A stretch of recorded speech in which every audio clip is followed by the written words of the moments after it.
ملک کے 15 نامزد بینکوں میں حج درخواستوں کی وصولی کا آج سے آغاز ہو چکا ہے۔ حج درخواست کے ہمراہ 2 لاکھ روپے جمع کرانا ہوں گے۔ دوسری قسط قرعہ اندازی کے بعد وصول کی جائے گی۔ قرعہ نکلنے کی صورت میں 10 فروری تک باقی رقم ادا کرنا ہوگی۔ بیرون ملک سے امریکی ڈالرز میں یکمشت ادائیگی کرنا ہوگی۔ مزید تفصیلات جانیں گے اپنے نمائندے جمشید خان سے۔ جمشید، کیا ڈیٹیلز آپ کے پاس؟ جی بالکل، آج پہلا روز ہے اور ملک بھر کے 15 نامزد بینکوں میں حج درخواستوں کی وصولی کا آغاز جو ہے وہ شروع ہو چکا ہے۔ حج درخواست کے ہمراہ جو ہے پاکستانی عازمین حج جو ہے وہ 2 لاکھ روپے جمع کرانے ہوں گے۔ دوسری قسط قرعہ اندازی کے بعد وصول کی جائے گی۔ یکم تا 10 فروری کے بعد جو ہے بقایا جو حج واجبات ہیں وہ لازمی ادا کرنے ہوں گے، اور سرکاری اسکیم کے تحت جو کوٹا ہے وہ 89,605 جو ہے وہ مختص کیا گیا ہے، اور اسی طرح سمندر پار پاکستانی کے لیے اسپانسرشپ جو اسکیم ہے اس کی تعداد جو ہے وہ 5,000 نشستیں ہیں۔ بیرون ملک سے جو امریکی ڈالرز میں یکمشت ادائیگی کرنی ہوگی، اور وزارت کی ریپوٹیشن جو یہاں پر جو ڈپیوٹ یہاں پر بینک ہے ان کی جو سینکڑوں برانچ ہے اس کو مانیٹر بھی کیا جائے گا۔ خواتین عازمین حج جو ہے سرپرست کی اجازت سے قابل اعتماد گروپ کے ساتھ بغیر محرم کے روانہ ہو سکیں گے، اور اس دفعہ یہ حج پالیسی کی سب سے اہم نقطہ جو ہے وہ یہی ہے کہ خواتین بغیر محرم کے جو ہے وہ اجازت کے ساتھ جو ہے وہ فریضہ حج ادا کر سکیں گی۔ دوسری قسط قرعہ اندازی کے بعد وصول کی جائے گی۔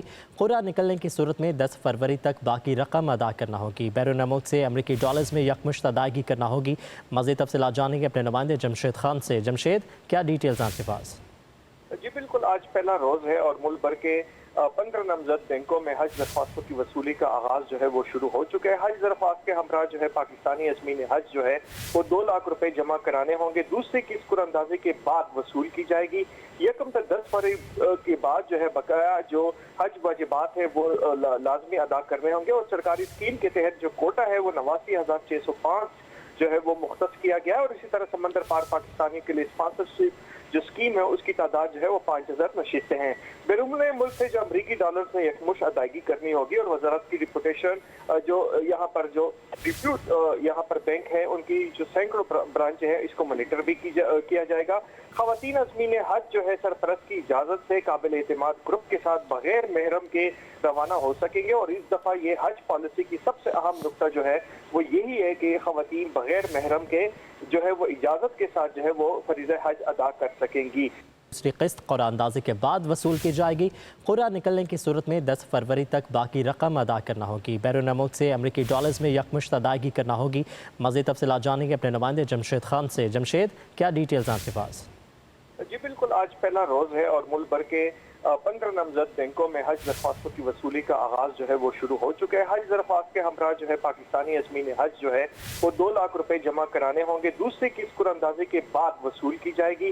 یکم تا 10 فروری کے بعد جو ہے بقایا جو حج واجبات ہیں وہ لازمی ادا کرنے ہوں گے، اور سرکاری اسکیم کے تحت جو کوٹا ہے وہ 89,605 جو ہے وہ مختص کیا گیا ہے، اور اسی طرح سمندر پار پاکستانی کے لیے اسپانسرشپ جو اسکیم ہے اس کی تعداد جو ہے وہ 5,000 نشستیں ہیں۔ بیرون ملک سے جو امریکی ڈالرز میں یکمشت ادائیگی کرنی ہوگی، اور وزارت کی ریپوٹیشن جو یہاں پر جو ڈپیوٹ یہاں پر بینک ہے ان کی جو سینکڑوں برانچ ہے اس کو مانیٹر بھی کیا جائے گا۔ خواتین عازمین حج جو ہے سرپرست کی اجازت سے قابل اعتماد گروپ کے ساتھ بغیر محرم کے روانہ ہو سکیں گے، اور اس دفعہ یہ حج پالیسی کی سب سے اہم نقطہ جو ہے وہ یہی ہے کہ خواتین بغیر محرم کے جو ہے وہ اجازت کے ساتھ جو ہے وہ فریضہ حج ادا کر سکیں گی۔